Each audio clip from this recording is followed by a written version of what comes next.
ese gusto además muy espontáneo de cada uno. ¿Y qué encuentran, por ejemplo, tus hijos te han dicho lo que encuentran en Silvio, o sea, lo que les hace escucharle, qué valores valoran ellos? No, no lo dicen. Es algo íntimo. Pero, Sí. bueno, yo creo que Diego te dice que es un gran poeta, ¿no? Ah, sí, y a veces nos gustan las mismas canciones, a veces a él le gustan otras que son no son las que me gustan más a mí, pero en sí nos gustan todas y cuando estamos escuchándolo estamos unidos, es como un hilo que nos tiene muy unidos. Eso le pasa a mucha gente. Que eso yo no hubiera pensado que lo hubiera yo a tener con mis hijos.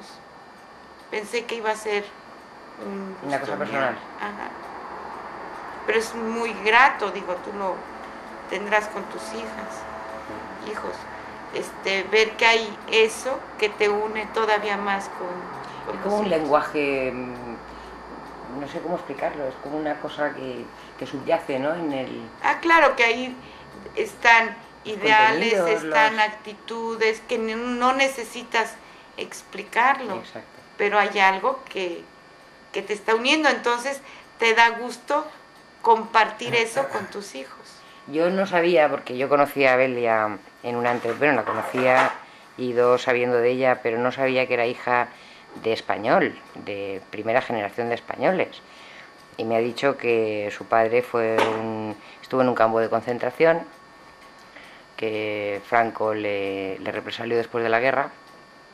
Y cuéntanos un poquito esto, que es muy interesante, por lo menos en lo que atañe a los troperos españoles, que es algo que nos une más a ti. Que él... Ramírez de apellido. Estando en el campo de concentración, bueno, tuvo la suerte, como otros más, de que Lázaro Cárdenas abriera México a este grupo de españoles y llegaron en varios barcos y realmente se les recibió con mucho cariño en México y de ahí estoy yo. Víctor decía, y ahí yo le he tenido envidia, que nuestra pobreza intelectual, porque claro, nos asesinaron la República, nos tuvieron no sé cuántos años aquí durmiendo, y dice que ellos fueron los que se beneficiaron de eso, porque todos los intelectuales españoles enriquecieron intelectualmente a los mexicanos.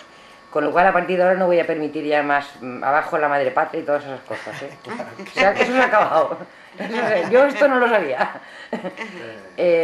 Pues Víctor me contaba esto, ¿no? Que se insertaron allí en México, que hay mucha gente como Belia, que hay gente que se siente más mexicana que española, pese a ser hijos ya directos de gente de aquí. A mí eso me ha dado un poco de envidia, la verdad. Me ha dado envidia porque he pensado que ellos, pues estando allí juntos y en la misma situación, pues habrán sido como una familia enorme, que habrán compartido todos sus avatares históricos, la represalia, la guerra, la posguerra, el llegar a México. No, y que además se comprometieron con el país que los recibió. Totalmente. Emotiva y en verdad se comprometieron, trabajaron e hicieron muchas cosas para México y se benefició México. Y México también les dio mucho. ¿Tu padre escribió libros de economía? Ah, sí, escribió libros de economía y política. Él escribió uno que se llama, entre otros, Cuba, Despertar de América. Entonces él fue... Sí, estará muy influenciado por Martí, ¿no? Y por esta gente. Bueno.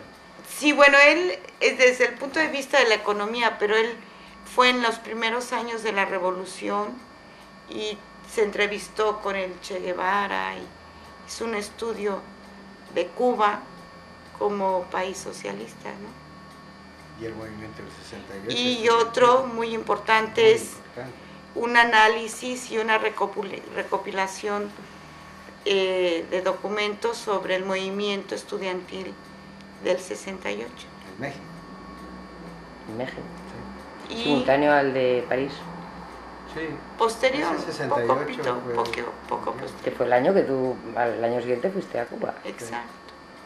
Y por bueno, sí hubo algunas represalias para mi papá, pero bueno, este libro está ahí y realmente es de los libros más importantes del movimiento estudiantil del 68. Yo pensaba también que hay gente, personas que a lo mejor son una mujer normal, profesora en este caso de la universidad, madre de familia, con su historia sentimental, sus antecedentes personales y lo que vendrá. Pensaba que hay personas que parece que estén tocadas un poco por la historia, ¿no? Que siendo una señora que mucha gente no sospecha o no puede sospechar nunca, ¿no? Cómo ha confluido en tu persona la historia por muchas partes, ¿no? O sea, que realmente has estado en medio de un huracán histórico, el que pertenece a tu generación, ¿no? Y a tu condición y a tus antecedentes personales y eso te pesa o lo llevas bien. Quiero decir, o sea, tú eres consciente por lo poco que has podido contar, porque no es que ocultes nada, ¿no? O sea, ¿eres consciente de que la historia a ti te ha tocado de un modo especial?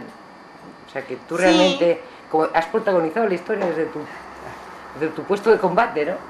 Claro, yo creo que sí, el momento que la gente de mi generación vivimos ha sido una época de confluencia, de transición, de